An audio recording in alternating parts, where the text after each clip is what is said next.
Under table সিস্টেমে যদি কেউ বলে যে রিশিডিউল নিয়ে দিতে পারবে, তারা সেটা সম্পূর্ণ মিথ্যা, বানোয়াট, ভিত্তিহীন কথা বলে যাবে। আমার বাংলাদেশের কিছু এজেন্সি বলছে যে তারা রিশিডিউল নিয়ে দিতে পারবে, সেই ক্ষেত্রে তাদের কাছ থেকে নতুন করে চার্জ নিচ্ছে। অর্থাৎ রিশিডিউলের জন্য একটা অ্যামাউন্ট 10,000 রুপি, আর নতুন করে অ্যাপয়েন্টমেন্ট ডেটের জন্য 20,000 রুপি, মানে এম্বাসি ফ্রি। ভাই আমরা ব্যর্থ, পারি নাই, আপনি টাকাগুলো নিয়ে যান। কিন্তু আপনার পারমিটের টাকা, তারপর আপনার পারমিট অনলাইন হয়েছে, বিভিন্ন খাতে এত টাকা খরচ হয়েছে, আপনাদের জীবনও শেষ। ওই সেখানে টাকাগুলো তাদেরকে আপনারা দিয়ে তারপর সেখান থেকে ফাইলটা ব্যাক নেবেন। আসসালামু আলাইকুম। রোমানিয়ান প্রত্যাশী সকল ভাইদের জন্য আজকে খুবই ভয়ঙ্কর কিছু তথ্য নিয়ে আসছি। যারা ভারতের ভিসা জটিলতার কারণে যারা অ্যাপয়েন্টমেন্ট ডেট মিস করেছেন, তারা রিশিডিউল পাবেন কি পাবেন না, এই বিষয়টা নিয়ে আজকে খুবই গুরুত্বপূর্ণ কিছু কথা বলবো। প্রত্যেকটি কথা খুবই গুরুত্বপূর্ণ। যদি কোনো কথা যদি মাঝখানে স্কিপ দিয়ে যদি কোনো কথা শুনেন, কিছু বুঝবেন না এবং আপনি অনেক কিছু মিস করে ফেলবেন। দর্শক সবাইকে স্বাগত করছি। আসসালামু আলাইকুম। সবাই কেমন আছেন? আশা করি সবাই ভালো আছেন। রোমানিয়া করতে করতে যারা চুল পাকিয়ে ফেলেছেন, যারা বয়স হয়ে বেড়ে যাচ্ছে, যে কেন এই কথাটা বললাম আপনারা সবাই জানেন যে এই রোমানিয়া করতে করতে কেউ 1 বছর, কেউ 2 বছর, কেউ 3 বছর অপেক্ষা করছেন। অ্যাপয়েন্টমেন্ট ডেটও অনেকে পাইছেন, অনেকে রিজেক্ট খাইছেন, অনেকে অ্যাপয়েন্টমেন্ট ডেট মিস করেছেন, অনেকে এখন পর্যন্ত অ্যাপয়েন্টমেন্ট ডেট কী জিনিস সেটাই জানে না। তো সবার জন্য আজকে খুবই গুরুত্বপূর্ণ কিছু তথ্য নিয়ে আসব। যারা ভারতের ভিসা জটিলতার কারণে যারা অ্যাপয়েন্টমেন্ট ডেট মিস করেছেন, সবার জন্য খুব সুন্দর করে আমি কিছু কথা বলার চেষ্টা করব। আপনারা যদি মিস করেন কথা, কোনো দিক দিয়ে যদি স্কিপ করেন, কিচ্ছু বুঝবেন না। মূল ভিডিওতে যাওয়ার আগে একটি রিকোয়েস্ট করব, ইদানিং যত ভিডিও করছি আলহামদুলিল্লাহ আপনাদের রেসপন্স আমি এত সুন্দরভাবে পাচ্ছি। আপনাদের পজিটিভ যে কমেন্টগুলো, সেগুলোর আমি সবার কমেন্টের উত্তর দেওয়ার চেষ্টা করছি এবং আমাকে যারা হোয়াটসঅ্যাপ করছেন, রীতিমতো একজন ভাইয়ের মেসেজের উত্তর দিই নাই এরকম কেউ বলতে পারবে না। তো সেরকম আল্লাহ সুবহানাহু ওয়া তাআলা যেন শরীর স্বাস্থ্য ভালো রাখে, সবার সাথে যেন কমিউনিকেশনটা বরাবর রাখতে পারি, আপনাদের সবার মেসেজের উত্তর যেন দিতে পারি, আল্লাহ যেন আমাকে ভালো রাখে। আমার জন্য সবাই দোয়া করবেন।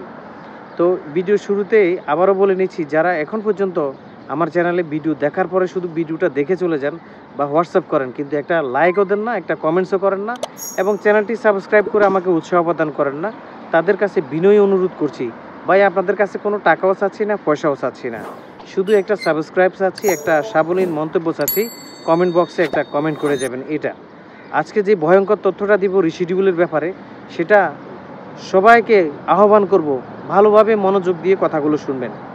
আমি কি বলবো কথাগুলো শুনে সাবলীনভাবে একটি মন্তব্য করবেন। চলেন আর কথা দীর্ঘায়িত না করি, আমরা আজকে রিশিডিউলের ব্যাপারে কথা বলি। অনেক ভাই কমেন্ট করতেছেন, অনেক ভাই SMS করে শুধু রিশিডিউলের ব্যাপারটা নিয়েই আমাকে অনেক মেসেজ দিয়ে অনেক কিছু জানতে চেষ্টা করছেন। আসলে রিশিডিউলের ব্যাপারটা আমি আপনাদেরকে বলি, রিশিডিউল যে নেওয়া যাবে না, এটাই চরম সত্য কথা। কেন চরম সত্য কথা, আমি এটার ব্যাখ্যা দিচ্ছি আপনাদেরকে, শুনেন। আমাদের বাংলাদেশের কিছু পাগলা এজেন্সির কারণেই তারা বিরক্ত হয়ে গেছে, যার জন্য তারা কিন্তু রিশিডিউলের যে একটা অপশান ছিল সেটা কিন্তু তারা বন্ধ করে দিয়েছে। যখন চালু করবে তাৎক্ষণিক আপনারা আবারও সেই রিশিডিউলটা পাবেন, তবে কবে নাগাদ চালু হয় সেটা কিন্তু বলা মুশকিল। কী জন্য বলা মুশকিল? নেপাল, শ্রীলঙ্কা, ভুটান, ইন্ডিয়া, এই সমস্ত দেশের কাজগুলো অহরহর খুব সুন্দরভাবে শৃঙ্খলার সহিত হচ্ছে, কিন্তু বাংলাদেশের ভাইদের কোপালে কেন এত লাথি? বাংলাদেশের ভাইদের কোপালে কেন এত দুঃখ দুর্দশা? কেউ বলতে পারেন? আমি বলে দিচ্ছি, শুনেন। এজেন্সিগুলোর কার্যক্রম ভালো না। এজেন্সিগুলো মানুষের সাথে ধোকা দেওয়ার ব্যবস্থা করছে, সবসময় চিটিংবাজি বাটপারি করছে। এখন পর্যন্ত শতকরা 10টি এজেন্সিও ভালো রেসপন্সিবিলিটি দেখাতে পারেনি কোনো ক্লায়েন্টদের সাথে। ইভেন রোমানিয়ার কনসুলেটর টিম তাদের উপর প্রচুর পরিমাণে বিরক্ত হয়ে তারা এই রিশিডিউলের অবস্থাটা তারা ডিটেকটিভ করে দিয়েছে। তো যদি অনেকেই বলতেছে, এখনও অনেকে বলতেছে যে তারা রিশিডিউল নিয়ে দিতে পারবে, সম্পূর্ণ ভুয়া, মিথ্যা এবং বানোয়াট কথা এটা। আমি আপনাদেরকে বিভিন্ন সোর্স থেকে জেনেই, রোমানিয়াতে আমার এক ফ্রেন্ড, আমার বড় ভাইয়ের সমতুল্য, তিনি রোমানিয়া লয়ারের সাথে কথা বলে আমাকে স্পষ্টভাবে সেটা অবগত করেছেন, রিশিডিউল কোনোভাবেই নেওয়া সম্ভব না। যদি কোনো দালাল যদি রোমানিয়ান এম্বাসি দিল্লিতে থেকে থাকে, তারা যদি বলে যে রিশিডিউল নিয়ে দিতে পারবে ব্ল্যাক সিস্টেমে, আন্ডার টেবিল সিস্টেমে, আন্ডার টেবিল সিস্টেমে যদি কেউ বলে যে রিশিডিউল নিয়ে দিতে পারবে, তারা সেটা সম্পূর্ণ মিথ্যা, বানোয়াট, ভিত্তিহীন কথা বলে যাবে। কেননা যেটা একবার তারা অফ করে দেয় সেটা কখনো চালু করে না, তবে সেটা আবার মিটিংয়ের মধ্যে দিয়ে তারা অ্যানাউন্সমেন্ট করে দিবে। আপনারা এটা সবাই জানেন, আমিও জানি। কিন্তু আমার বাংলাদেশের কিছু এজেন্সি বলছে যে তারা রিশিডিউল নিয়ে দিতে পারবে, সেই ক্ষেত্রে তাদের কাছ থেকে নতুন করে চার্জ নিচ্ছে। অর্থাৎ রিশিডিউলের জন্য একটা অ্যামাউন্ট 10,000 রুপি, আর নতুন করে অ্যাপয়েন্টমেন্ট ডেটের জন্য 20,000 রুপি, মানে এম্বাসি ফ্রি। এটা বলে বলে তাদেরকে একটা মিথ্যা আশ্বাস দিয়ে তাদেরকে অপেক্ষা করাচ্ছে। পরিশেষে দেখা যাবে তাতে তারা রিশিডিউল নিতে পারে নাই। এই ব্যাপারে কিছু ব্যাখ্যা আমি আপনাদেরকে দেই, শুনেন। রিশিডিউল নিয়ে দিবে বলে তাদেরকে অপেক্ষা করাইবে, কিছুদিন 2 মাস 3 মাস পরে বলবে যে ভাই আমরা ব্যর্থ, পারি নাই, আপনি টাকাগুলো নিয়ে যান। কিন্তু আপনার পারমিটের টাকা, তারপর আপনার পারমিট অনলাইন হয়েছে, বিভিন্ন খাতে এত টাকা খরচ হয়েছে, আপনাদের জীবনও শেষ। ওই সেখানে টাকাগুলো তাদেরকে আপনারা দিয়ে তারপর সেখান থেকে ফাইলটা ব্যাক নেবেন। তো তাহলে বুঝে শুনে কাজ করবেন।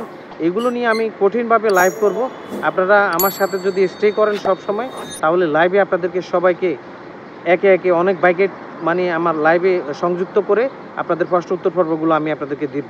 তবে রিশিডিউলের ব্যাপারটা আপনি বলেন, একটা রিস্কের মধ্যে দিয়ে কালোবাজারি বা আন্ডার টেবিল সিস্টেমে যদি কেউ নিয়ে দেওয়ার চেষ্টা করে, সেক্ষেত্রে যে এজেন্সি চেষ্টা করবে তারও কিন্তু রিস্ক আছে। যদি কোনোভাবে মানে কনসুলেটর টিম বুঝতে পারে যে এটা আগে একবার অ্যাপয়েন্টমেন্ট ডেট মিস হয়েছে, তারা আবারও চেষ্টা করছে, তাহলে যে এজেন্সি চেষ্টা করবে তারা আরএলটা ব্লক করে দিবে। ইভেন যে লোকটা চেষ্টা করবে আবার রিশিডিউল নেওয়ার জন্য, যে বাইটি চেষ্টা করবে, তার পাসপোর্টের নাম্বারটা তারা ব্ল্যাক লিস্টে ফালাই দিবে। তার মানে সেন্ট্রাল ইউরোপের জন্য আপনার 5 বছর 6 বছর নিষিদ্ধ হয়ে যেতে পারে। সো বুঝে শুনে কাজ করবেন, অনেকবার চিন্তাভাবনা করে কাজ করবেন। যারা আমার কথাগুলো বুঝেন নাই, আমাকে হোয়াটসঅ্যাপ করবেন পার্সোনালি, তবে বারবার হোয়াটসঅ্যাপ করবেন না। একটা হোয়াটসঅ্যাপ করলে ইনশাল্লাহ আপনি উত্তর পেয়ে যাবেন এবং আমার সাথে থাকবেন।